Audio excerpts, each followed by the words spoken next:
Okey. So yang ada dekat belakang dalam gambar ni boleh nampak tak? Boleh nampak kan? Boleh So ini adalah jadual berkala seperti yang anda tahu. Okey, warna kuning tu awak boleh baca je dalam buku teks Warna kuning tu adalah logam.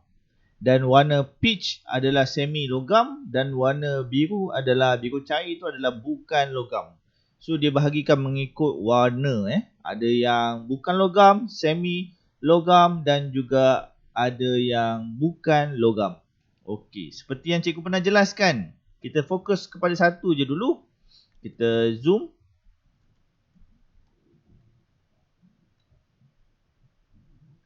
Okey, kita tengok pada karbon. Tengok pada karbon. Cuba awak tengok pada karbon.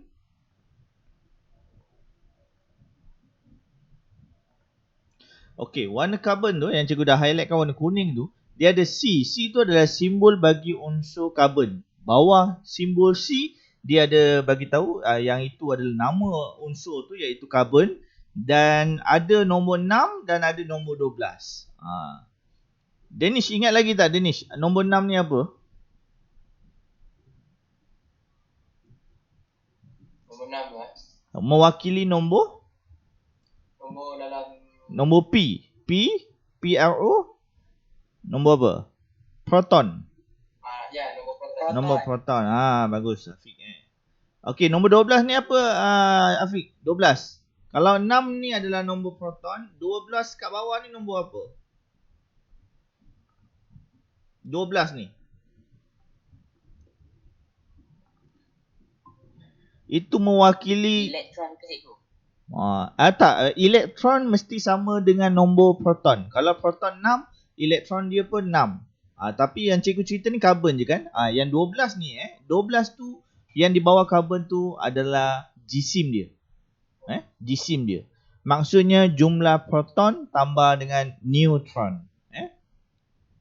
Okey, so dekat sini cikgu nak awak tengok jisim dia ada 12 kan? So awak faham baik-baik. Cikgu ambil contoh karbon sahaja. Jisim dia ada 12. Okey, macam mana cikgu nak buat jisim 12 tu tadi? Cikgu letak proton tu sebanyak 6. Tengok baik-baik. Cikgu buat 4, 5, 6. So cikgu ada 6. Sebab tu dia tulis karbon. Sebab proton ada 6 maka dia adalah unsur karbon. Jadi neutron dia pun cikgu akan letak 6. Neutron dia pun cikgu akan letak 6. Okey, awak boleh tengok dekat atas ni. Boleh tengok dekat atas ni. Proton ada 3, 4, 5, 6. Neutron dia pun ada 6. Jadi bila dia ada 6, maka dia ni adalah, kita tengok mass number dia adalah 12. Sebab apa 12? Sebab 6 daripada proton dan 6 daripada neutron tu tadi. Okey, sekarang ni kita nak tengok dia adalah stabil ataupun tidak. Kita klik kat bawah ni. Cikgu klik kat bawah. Okey, dia stabil. Dia stable. Kat sini yang penting ni. Dia stable. Okey, dia stable. Tapi awak cuba tengok kalau cikgu tambah lagi satu. Dia punya mass number dia jadi 13. Tapi proton dia masih ada 6. Tapi dia masih stable. Cuba cikgu tambah lagi satu. Cikgu tambah lagi satu neutron apa jadi? Nampak tu dia bergoyang-goyang kan? Dia bergoyang-goyang. Kenapa dia bergoyang-goyang tu Afiq? Sebab dia tak stabil. Sebab dia tak stabil. Bagus. Sebab dia tak stabil. Kenapa dia tak stabil? Sebab dia mempunyai bilangan nombor neutron yang berbeza daripada asal. Asalnya 6. Tapi sebab cikgu dah tambah lagi. Jadikan dia sebanyak 8. So dia dah tak stabil. Dia tergoyang-goyang. Bila dia tak stabil ni, dia akan mengeluarkan satu sinar. Sinar radioaktif. Mungkin alpha, beta ataupun gamma. Ada 3 jenis sinar. Jadi dia tak stabil. Bila dia tak stabil, dia mengeluarkan. Dia akan mengeluarkan sinar radioaktif. Itu awak kena ingat tu. Jadi sinar ni bagus ke tak? Dia boleh jadi bagus, boleh jadi tak bagus. Itu yang awak kena faham. Yang unstable ni yang kita nak. Yang unstable ni yang kita nak. Contohnya karbon tadi jisim dia 12. Jisim dia 12. Tengok kat sini. Jisim dia 12. Karbon 12. Tapi ada juga karbon 14 kat sini. Karbon 14. Maksudnya ini yang dipanggil sebagai isotop. Isotop.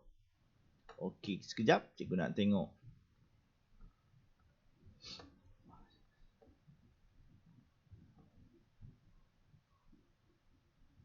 Siapa yang dah ada dalam kelas kita?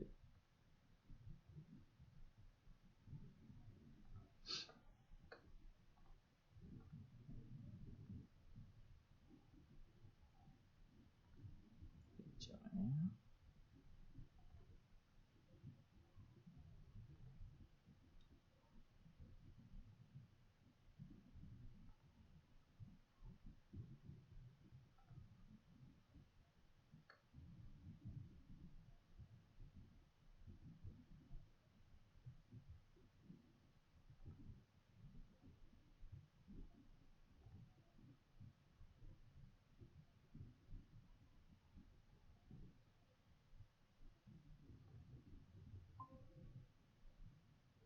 Hello, ada ke? Cikgu takut. Hello, Amir ada Amir? Dapat dengar?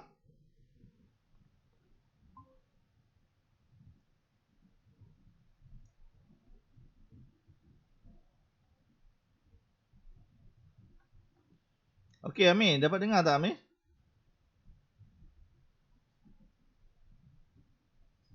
Danish okey Danish? Jelas. Yang tadi cikgu terkeluar ke? Dia Oh, cikgu terkeluar ya. Cikgu berhenti sampai mana tadi Danish?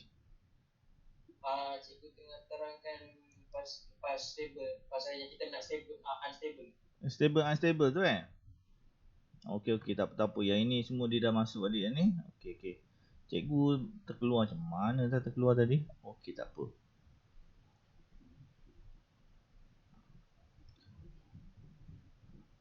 Okey, kita balik semula. Cikgu terangkan daripada awal.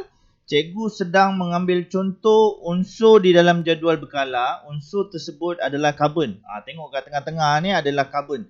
Karbon dengan jisim dia 12. Jisim dia sebanyak 12, nombor proton sebanyak 6. Proton dia 6. Tolong ingat, proton bagi karbon ada 6. Okey. Lepas tu cikgu pergi kepada dia punya ni. Bagaimana nak membentuk unsur karbon? Unsur karbon dia ada 6 proton. Maka cikgu letak proton 1, 2, 3, 4, 5 dan 6. So nama dia dah bertukar menjadi karbon. So 6 proton bermaksud karbon. Lepas tu cikgu pun letak 6 neutron juga. So cikgu nak mencari jisim sebanyak 12. Sebab dalam jadual berkala dia kata karbon mempunyai jisim 12. Kalau awak tengok dekat mass number kat sini, dia baru 11.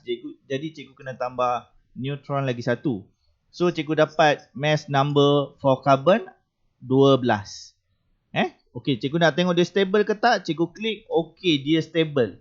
So yang sekarang ni cikgu nak mencari carbon yang tak stable. Cikgu tambah lagi 1 neutron. Dia dah terlebih. Awak nampak ni, dia dah terlebih. Bila dia dah terlebih, mungkin dia stabil dan mungkin tidak. Cikgu tambah lagi 1.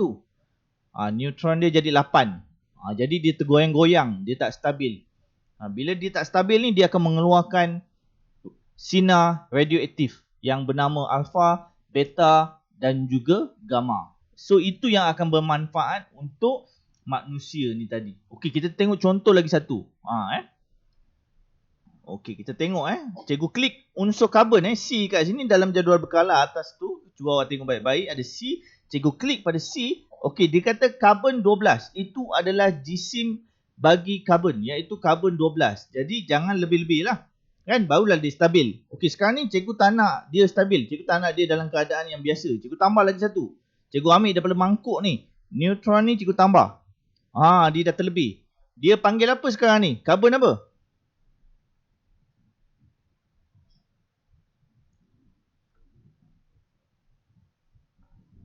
Karbon apa Fatin?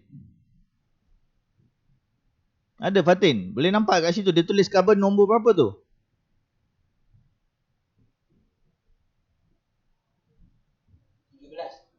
Berapa? 13 kan? Okey, dia kata karbon 13. Sedangkan karbon yang normal adalah 12. Nampak ni? Karbon mesti 12. Tetapi dalam contoh yang tadi, dia adalah karbon 13. So ini yang kita panggil sebagai isotop. Ini dalam kelas minggu lepas kita dah belajar. Nama dia isotop.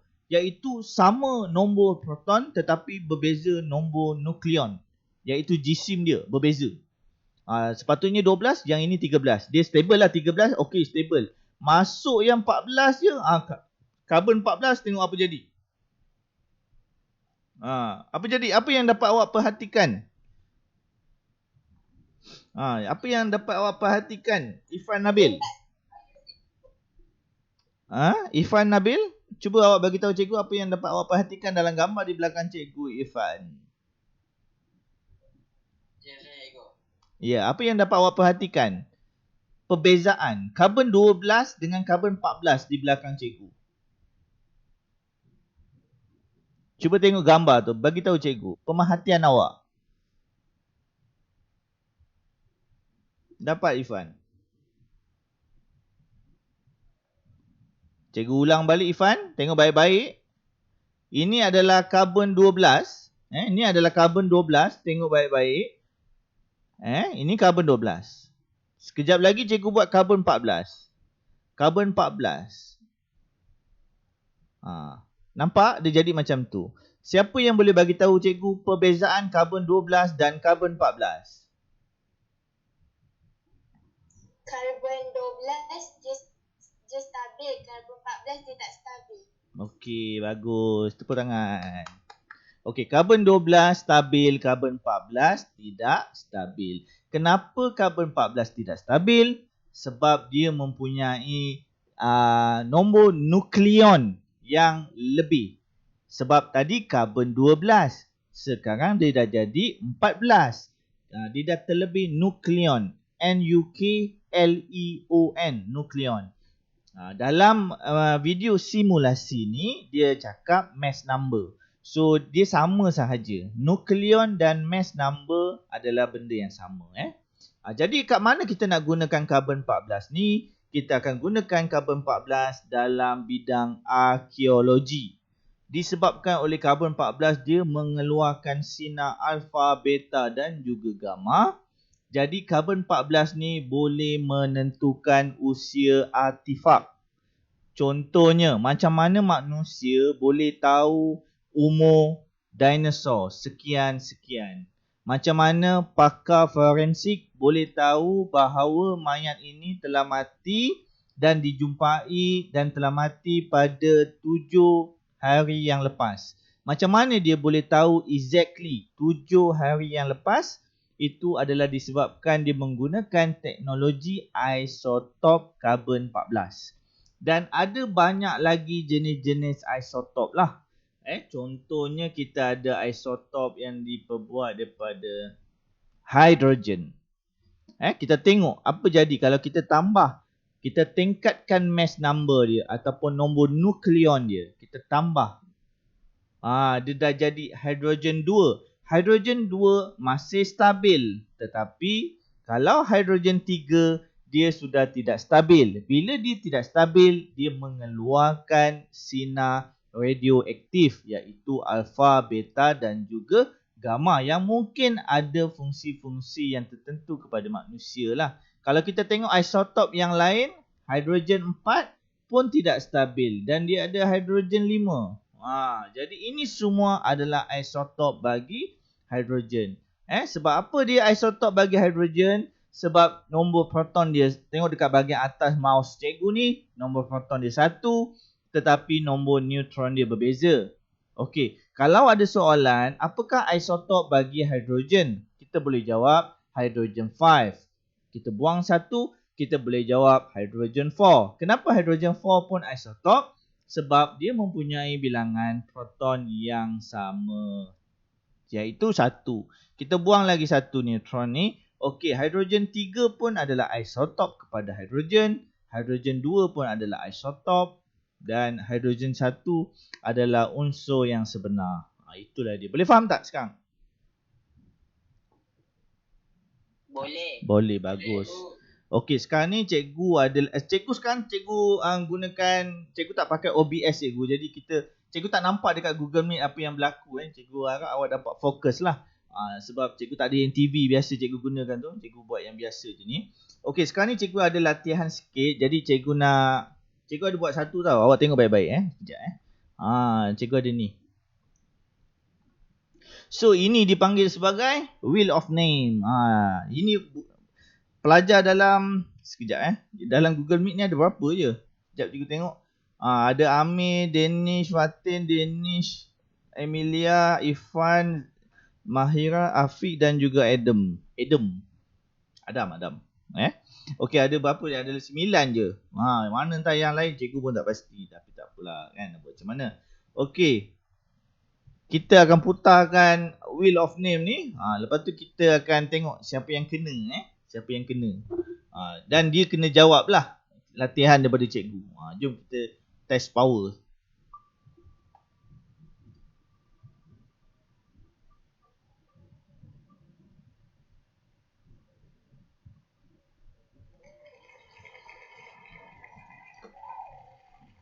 Okey, yang terpilih adalah Mahira. Ni macam nampak tadi dalam Google Meet. Macam ada kan? Ada tak ada? Ada. Terbaik. Terima kasih. Mahira panggil apa nama yang sedap? Zara. Panggil Zara. Okey, boleh. Okey, cikgu ada sediakan latihan sikit yang kita boleh buat bersama-sama. Kita boleh buat bersama-sama. Latihan cikgu tentang jadual berkala. Okey Zara, jadual berkala. Kalau awak tak nampak jadual berkala ni, awak bagi tahu cikgu. Nampak bagus. Cikgu letak muka cikgu ni. Sibuk pula dia. Okey. Zara tengok baik-baik. Dekat sini adalah jadual berkala. Kita ada kumpulan satu ni kumpulan satu ni nampak bukan mouse cikgu ni. Ini kumpulan satu, kumpulan dua. Kalau dia tanya, apakah kumpulan satu? Kumpulan satu adalah hidrogen, lithium, natrium sampailah ke bawah. Kumpulan 2 sampailah ke bawah. Kumpulan 3 sampailah ke bawah. Dan kumpulan 18. Yang 1 ni pula, 2 ni pula, 3 ni pula, 4 ni pula, 5 ni pula adalah kala. Kala. Maksudnya kala 1 ke kanan. Kala 2 ke kanan. Kala 3 ke kanan. Macam itulah kita baca jadual berkala. Okey, kita tengok yang pertama dulu. Okey, kita fokus dulu yang pertama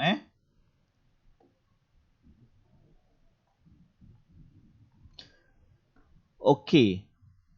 Nampak yang A ni? Zara nampak yang A kan? Apa ayat jawapan yang sesuai untuk kita letak dekat A? A tu dia tunjukkan garisan hitam ni. Ni. Daripada 1 sampai 18 ni apa? Tak dengar apa dia? Bawah bukan logam. Bawah bukan logam. Kala? Kala 1 sampai 18. Okey. Kita boleh cuba. Sekejap Ni jawapan dia. Bukan bawah dia. Kala. Kala. Okey, kala. Kala Okey, tak apa. Okey, yang kedua. Yang kedua B. Yang ini. Yang ini kita panggil apa pula ni? 1 sampai 5. Kumpulan. 1 sampai 5 kita panggil kumpulan. Kita cuba dulu. Okey. Yang C ni kita panggil dia apa ni? Kalau Zara tahu. C. Daripada 3 sampai 12 ni kita panggil apa? Apa jawapan tu?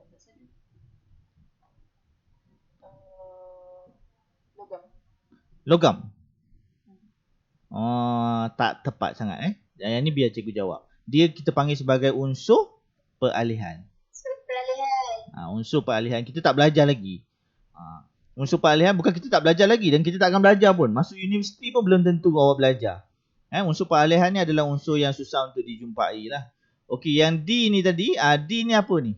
Ni nombor 5 ni. Dia ada abjad kan? Ada abjad. Lepas tu ada nombor dekat atas abjad. Nombor apa tu? Nombor proton. Bagus. Nombor proton. Bagus. Okey, lepas tu kita ada 17 ni. Ni kumpul ni 17 ni. 17 ni maksudnya yang dia dah box yang warna merah ni. Apa 17 ni kumpulan apa? Halogen. Okey, kumpulan halogen. Bagus. Okey, kita ada ni yang 18 kumpulan apa? Jangan tahu kumpulan apa? Gas nadi. Okey. Okey. Awak boleh zoom kalau awak pakai phone tu awak boleh zoom. Mungkin awak tak nampak apa yang sedang cikgu tunjuk. Awak boleh zoom Okey, sekarang ni kita ada G. G ni maksudnya kotak putih. Logam. Yang ini yang Zara jawab tadi dia adalah warna putih ni dia logam. Kat warna putih ni semua logam.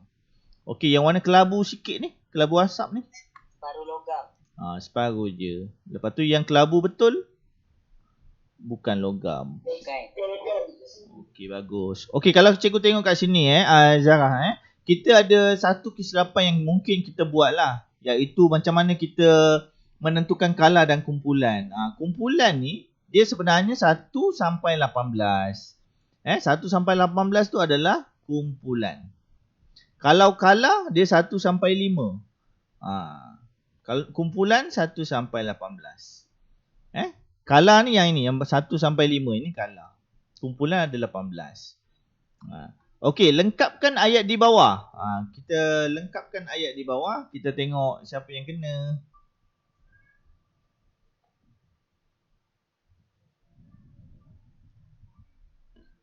Okey, Yahoo, Afiq ada Okey, tahniah Afiq. Ada cikgu. Okey, jap.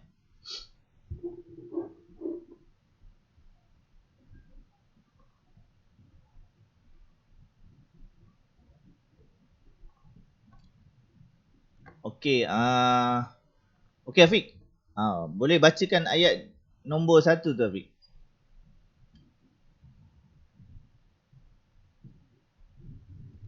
Unsur-unsur disusun dalam jadual berkala. Unsur moden berdasarkan nombor proton mengikut tertib naik dari kiri ke kanan dan dari atas ke bawah. Bagus. Dia menggunakan berdasarkan nombor proton yang mengikut tertib menaik. Proton. Nombor proton cikgu dah tulis kat situ. Mengikut tertib menaik daripada kiri ke kanan dan juga atas ke bawah. Okey, nombor 3. Nombor 3, tandakan unsur yang mempunyai bilangan nombor proton yang terbesar. Maksudnya tolong ingat dia ada nitrogen, klorin dan juga kalsium. Okey, Afiq yang mana? Afiq jawab.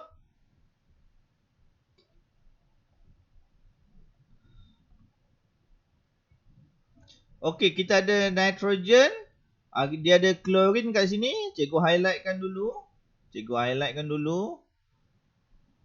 Okey.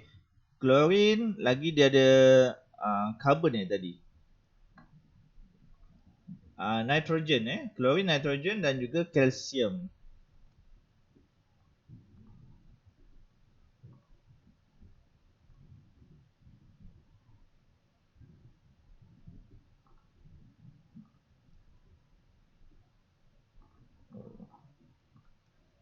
Sekejap ni nitrogen. Nitrogen ada dekat sini. Nitrogen, cikgu highlightkan dia. Lepas tu dia ada lagi satu tadi. Kalsium. Okey, kalau awak tengok dekat sini, kalau awak tengok betul-betul kat sini ni kalsium ada dekat kumpulan yang kedua ni.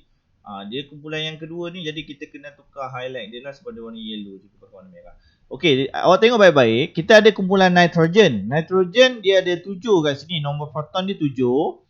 Kalau klorin tadi, nombor proton dia adalah 17.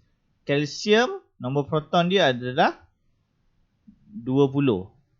Nombor proton dia adalah 20. So dia tanya yang mana yang mempunyai nombor proton paling besar. Siapa? Nitrogen 7, klorin 17, kalsium 20. Jadi kalsium mempunyai nombor proton yang paling besar. Kalsium. Betul, kalsium Sebab apa tahu? Sebab klorin dia dah memang kanan. Dia memang betul kanan. Tetapi kalsium dia ada bawah. Dia ada kat bawah daripada klorin tu tadi. Menunjukkan dia punya bilangan proton dia lebih besar. Okey, soalan yang ketiga. Jom kita tengok siapa yang kena. Cuba jawab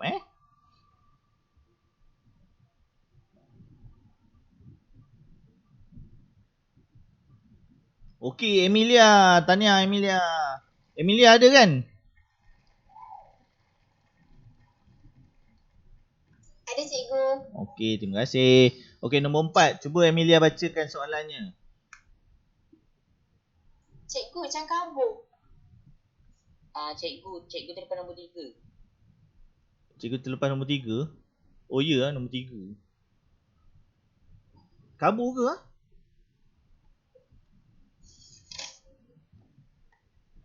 Okey, nombor 3. Boleh nampak tak Amelia? Nampak. Boleh nampak dan boleh baca? Boleh. Okey, bacakan soalan dan jawapan. Berapakah kumpulan yang terdapat dalam jadual berkala moden? Okey, berapa? Berapa kumpulan? 18. Bagus, 18. Alamak. 18 ada 18 kumpulan. Okey, kalau cikgu tanya awak Amelia, ada berapa kala?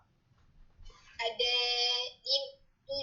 dalam buku teks ke yang dalam rajah tadi cikgu? Dalam buku teks pun boleh. Ada berapa kumpulan? 7. Ada berapa kala? Ada 7. 7 kala. Okey. Okey, terima kasih. Soalan yang ketiga pun dah dijawab. Okey, soalan yang keempat, Amelia, tolong bacakan lagi. Awak jawab untuk satu kotak soalan nombor 4. Baca dulu soalan nombor 4 ni, Amelia. Berpandukan jadual berkala unsur moden, apakah unsur V, W, X dan Y? Tuliskan simbolnya sahaja di dalam jadual di bawah. Okey. V14. Kena ada buku teks bersama awak. Kalau pelajar-pelajar lain, awak nak menjawab kuis yang ini, awak kena ada buku teks kat sebelah awak. Tolong buka buku teks awak kalau awak ada.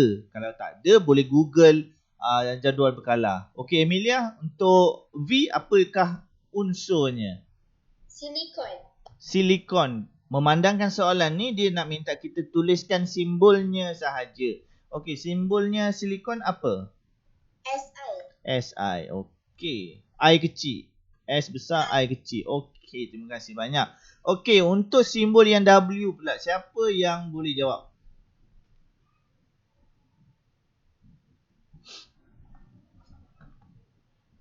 W dia mempunyai nombor proton sebanyak 18. Siapa boleh? Danish boleh jawab, Danish? Danish boleh jawab? Boleh. Apakah unsur W? Unsur W dia ada nombor proton sebanyak 18.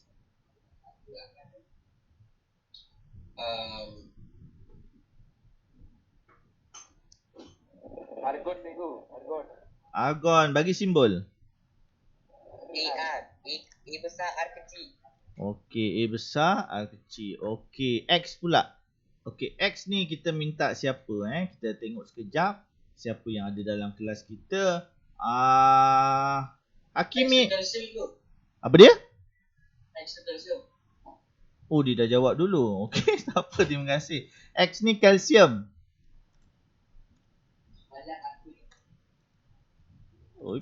Okey, Y? Siapa-siapa je jawab. Y apa? Simbol? Salah, okey. Molid. Apa tak nama dia? MO. Ni ada dalam unsur peralihan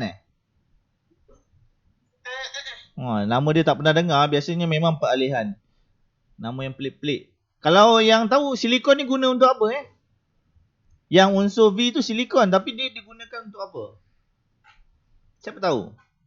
Silikon digunakan untuk membuat kaca, untuk membuat slipper, untuk membuat bahan pembedahan plastik, terutamanya oleh wanita yang ingin membesarkan payudara lah, untuk membesarkan punggung lah, dia menggunakan silikon. Okey, argon pula guna untuk apa? Cikgu pernah bagi tahu ni dalam minggu lepas. Argon untuk apa? Argon kita gunakan dalam mentol dan kalsium kita gunakan sebagai kalsium ni bila kita sebut tentang logam, awak jangan ingat kalsium ni yang dalam tulang kita tu. Itu bukan Kalsium ni adalah logam. Logam kalsium ni kita kena semak baliklah kegunaan dia, dan dia ni sangat-sangat aktif. Kalau dia kena pada air memang dia akan meletup. Manakala molid ni tadi cikgu tak pernah dengar sangat. Kalau kita nak tahu fungsi dia, kita kena Google lah. Okey, untuk pelajar-pelajar lain, yang ini sebenarnya adalah assignment awak dalam Google Classroom dalam GC ini adalah assignment awak. So nanti bila dalam assignment awak dah siap balik, benda ni awak kena buat balik. Awak buat sendiri. Lepas tu awak klik finish. Bila awak klik finish,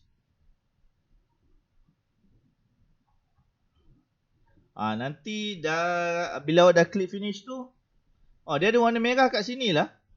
Betul ke silikon tadi? Awak jawab. Cikgu pun tak semak. Betul cikgu. Silikon? Betul. Sekejap, cikgu tengok. SI. Cikgu tengok balik. Bukan nitrogen ke? Oh, cikgu salah. Habis apa? Betul lah tu. N. Sekejap. Kita tengok. Nitrogen. Dia 14. 14. Nitrogen cikgu. 7 adalah nitrogen. Awak tertengok 14 14 ni GSIM dia. Tapi nombor proton dia 7. Jadi yang ini sebenarnya adalah nitrogen. Bukan silikon. Silikon nombor proton dia 14. Tapi ini adalah nitrogen. 14 adalah GSIM nitrogen dan 7 adalah nombor proton. So kita salah dekat sini. Dia dah bagi kita macam tips kat atas ni. Kita kena tengok baik-baik lah. Lagi ada apa-apa yang kita salah tak? Tada. Okey, semua dah betul. Cuma ada satu salah tadi. Dan kita dapat markah sebanyak berapa ni? 9.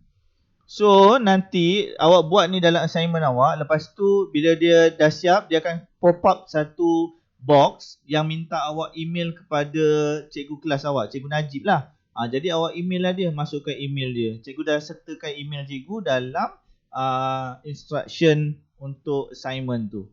Lama lagi hantar akhir minggu ni. So bolehlah tengok-tengok pada waktu-waktu yang sesuai. Okey, kita ada beberapa minit lagi. Bab ni pun kita dah habis. So cikgu nak masuk kepada satu bab lagi. Bab yang ni tak susah. Yang ni biar cikgu yang terangkan dulu kepada awak. Sekejap. The loading.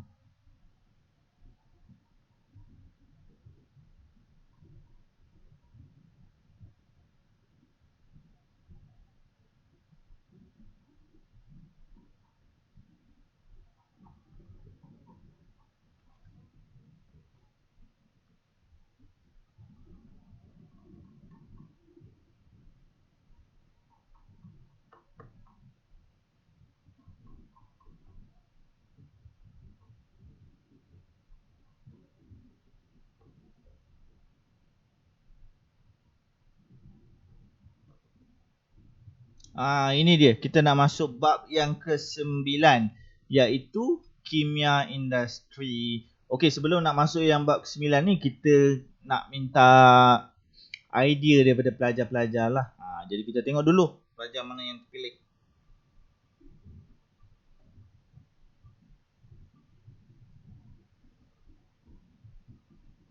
Akmal tak ada cikgu.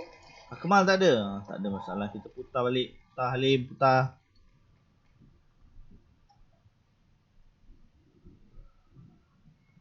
Okey, Amir. Amir ada.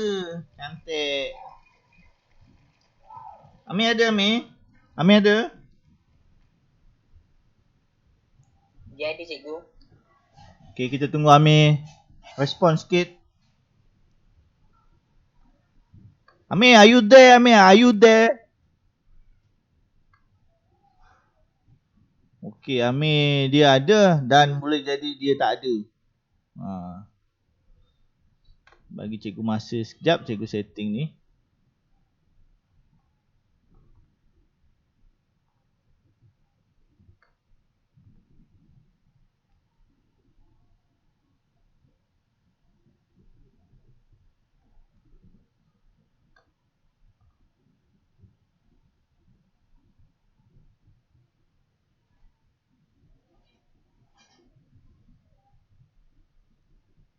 Okey lah, Amir tak ada, tak apa.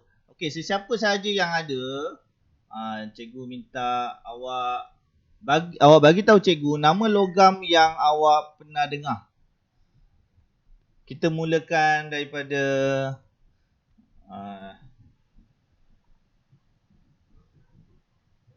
okey, kita mulakan daripada siapa? Kita mulakan daripada Danish lah. Okey, Danish, bagi satu logam yang awak pernah dengar, Danish.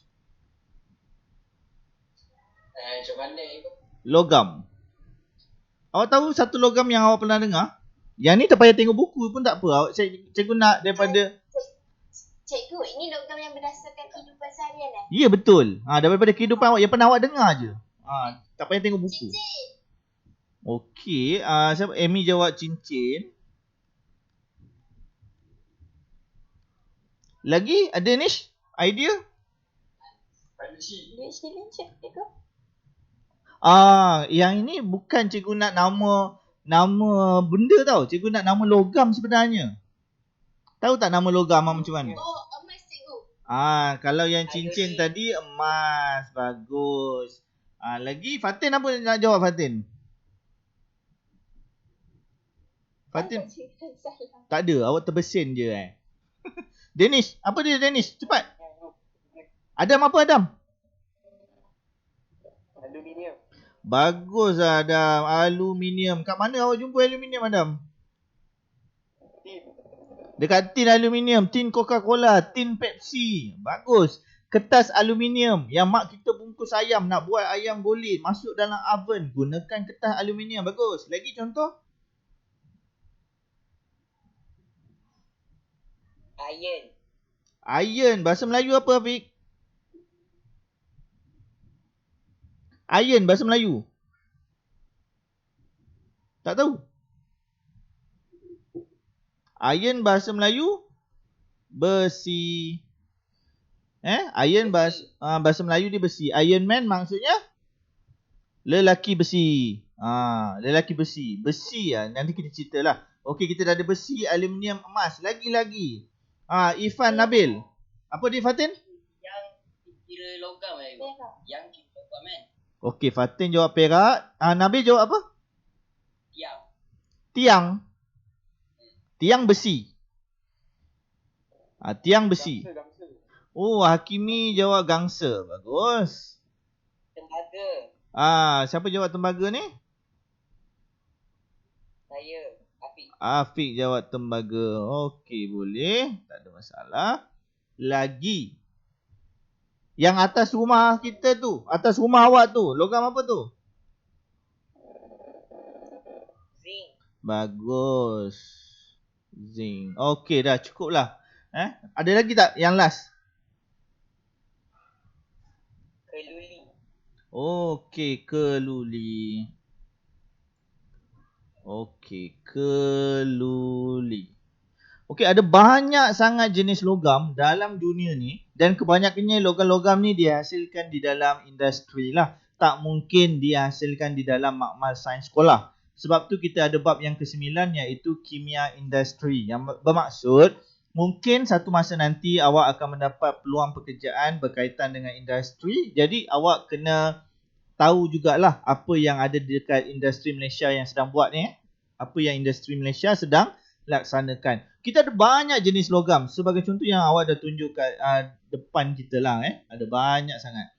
Tetapi awak bayangkan, cikgu bagi contoh awak tengok dekat sini. Ini adalah aluminium. Siapa yang bagi contoh aluminium ni tadi? Awak pernah tengok kertas aluminium tak? Pernah kan? Boleh tak awak bagi satu pemerhatian awak? Apakah sifat-sifat kertas aluminium? Mudah dibentuk. Mudah dibentuk ataupun mudah dibentuk. Lagi?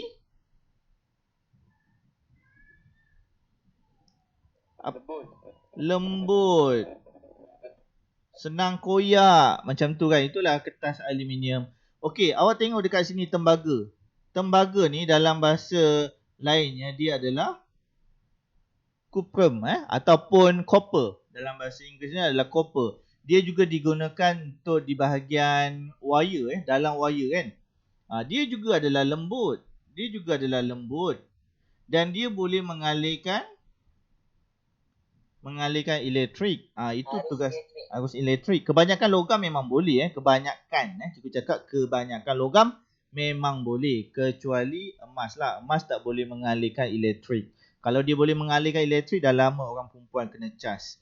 Okey, dekat sekarang ni nampak yang cikgu sedang bulatkan tu aluminium dan copper. Aluminium dan juga copper. Yang ini yang kita nak bincang. Kedua-dua ni adalah lembut dan digunakan, yang satu buat wire, boleh bengkok-bengkok, halus. Yang lagi satu aluminium, senang koyak, tapi dia tahan haba, boleh masuk dalam oven. Bagaimana kalau kita campur kedua-dua ni? Apa yang akan jadi? Kita campurkan aluminium, kita campurkan dengan tembaga tu tadi ataupun copper. Apa yang akan terjadi? Kita akan dapat satu benda lain yang kita panggil dia sebagai duralumin. Duralumin ni pernah dengar tak? Duralumin ni apa? Duralumin ni adalah sejenis alloy untuk buat badan kapal terbang.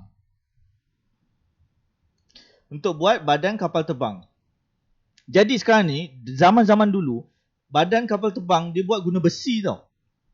Jadi punyalah berat, nak naikkan kapal terbang tu punyalah susah.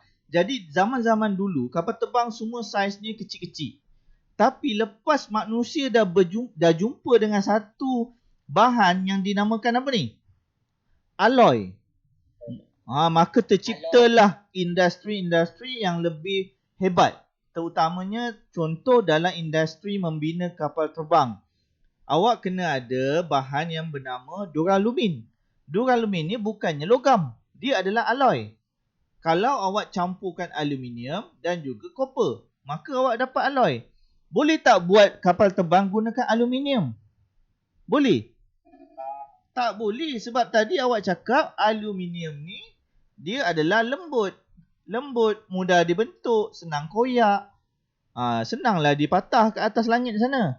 Lagi satu, boleh tak buat badan kapal terbang gunakan cuprum sahaja? Gunakan copper sahaja? Boleh ke? Mestilah tak boleh. Sebab dia pun lembut juga dan dia boleh mengalirkan elektrik. Jadi kalau dekat atas langit kena panah peti, habis mati semua penumpang. Jadi inilah fungsi alloy. Dengan menggabungkan 2 atau 3 jenis logam. Okey, lagi satu contoh. Kita ada alloy yang bernama keluli. So tadi ada yang bagi contoh keluli adalah sejenis logam. Bukan, keluli adalah sejenis alloy. Dia adalah sejenis alloy. Kenapa dia sejenis alloy? Sebab dia terdiri daripada 2 atau lebih jenis logam. Contohnya, keluli terdiri daripada besi dan juga karbon. Besi dan juga karbon. Besi ni adalah daripada dalam bumi. Karbon ni gunakan arang kayu ataupun arang batu pun boleh. Kedua-duanya dipanaskan pada suhu yang tinggi dan akhirnya membentuk keluli.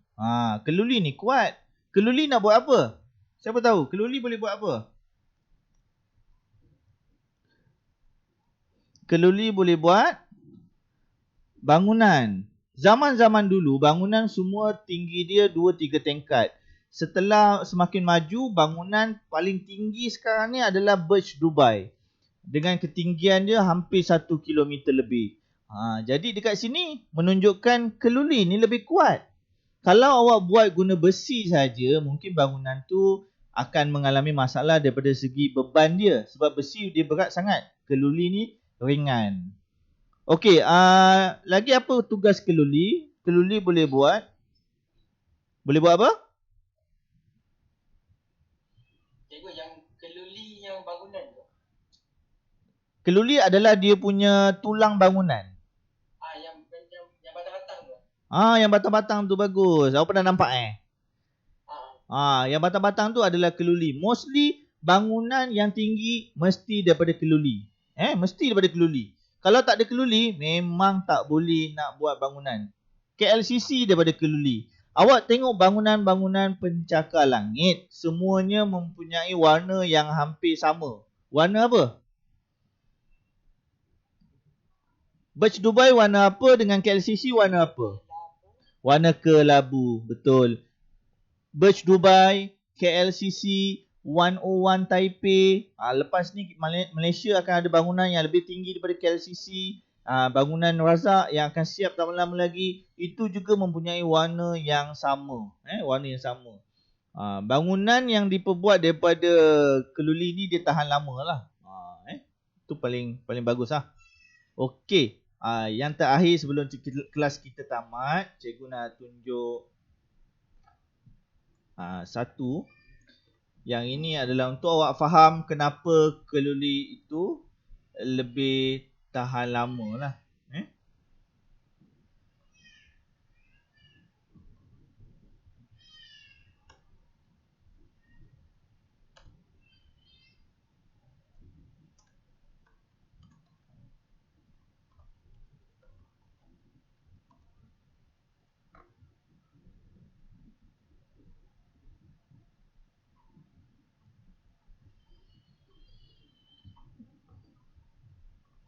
Sekejap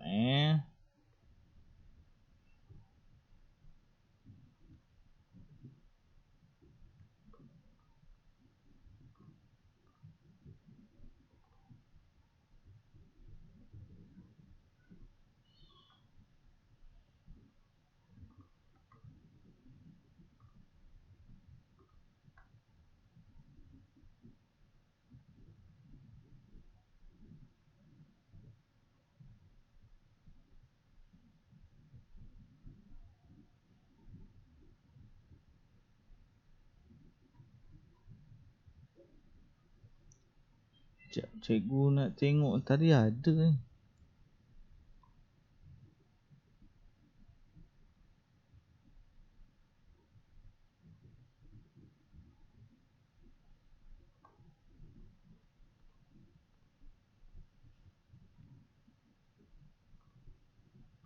Or like I have to do now, make sure it's on well-ventilated area.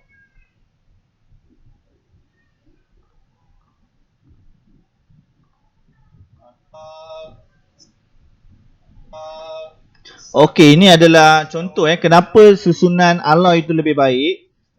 Okey, kena tengok yang ini last. Okey, yang kalau awak tengok ini adalah contoh mewakili atom bagi susunan atom bagi alloy Kalau yang tengok pada mouse cikgu ni, yang ini adalah susunan bagi alloy. Alloy terdiri daripada atom yang bola tenis ni warna hijau, lepas tu dia ada atom asing yang warna kuning, maksudnya logam lain lah. Alloy dia terdiri daripada 2 atau 3 atau lebih logam. Jadi ini contohnya bagi alloy. Okey, kita tengok cikgu cepatkan sikit. Okey, nampak? Ini adalah susunan bagi alloy. Sebab alloy terdiri daripada 2 atau 3 jenis logam.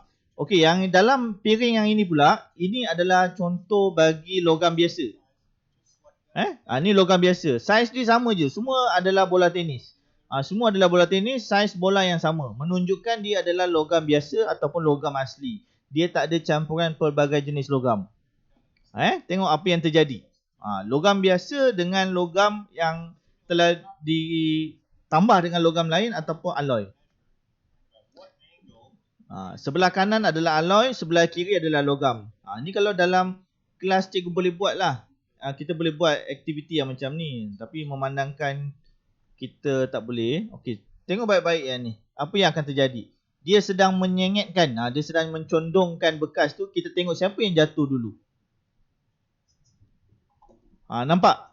Yang jatuh dulu tu adalah logam biasa. Sebab logam biasa, dia longgar susunan atom dia. Dia senang terjatuh. Dia tak ada atom logam asing. Tengok pada alloy. Alloy dia mengambil masa yang lama untuk jatuh. Tak jatuh-jatuh alloy. Logam lagi jatuh. Barulah alloy jatuh. Lepas dicondongkan betul-betul, tengok apa yang terjadi. Semua logam dah jatuh lah. Semua logam dah jatuh. Tetapi logam susunan bagi alloy ni, susunan atom bagi alloy masih kukuh. Okey tak? Boleh faham tak tu? Boleh. Boleh cikgu. Itu yang membezakan logam biasa dengan alloy. Sebab tu alloy kuat. Basikal Azizul Hasni Awang yang harga dia $100,000 itu pun diperbuat daripada alloy. Tak mungkin diperbuat daripada logam biasa. Kalau buat daripada logam biasa, Azizul Hasniawang memang tak akan menang perak ataupun apa-apa pingat sekalipun, sebab basikal tu jisim dia besar sangat. Nak kayu memerlukan tenaga yang lebih. Awak cuba pegang basikal Azizul Hasniawang, awak angkat guna jari kelingking pun dah boleh. Sebab basikal dia sangat-sangat ringan. Sebab dia diperbuat daripada alloy. Alloy ringan tapi kuat. Itu dia punya keistimewaan. Okey, ada apa-apa soalan tak yang terakhir sebelum cikgu tutup kelas? Tak ada cikgu. Tak ada Okey. Kalau tak ada, kita akan tangguhkan kelas kita sampai di sini saja. Dan kepada yang dah datang kelas ni, jangan lupa untuk isi link kehadiran awak. Jangan lupa isi.